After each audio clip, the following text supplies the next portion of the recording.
4 minus 4 equals 0. And again here we have 4 minus 4.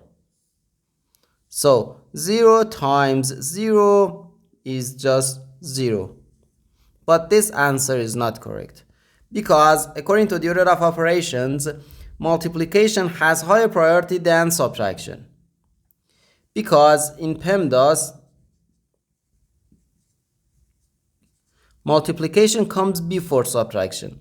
So here, first we have to do this multiplication. Then we have two subtractions, and when we have more than one subtraction in an expression, we have to work from left to right.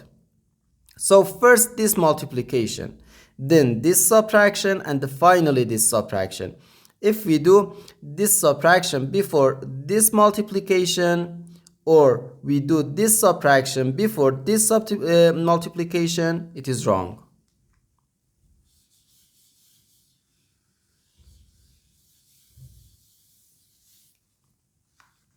So first we have to do this multiplication. 4 times 4 gives us 16. So 4 minus 16, and here we have minus 4.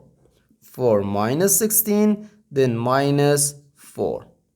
Now we have two subtractions, and when we have more than one subtraction in an expression, we have to work from left to right. So here first we have to do this subtraction. 4 minus 16 gives us negative 12. So negative 12 minus 4, which equals negative 16. And this is our final answer to this problem. The correct answer is negative 16.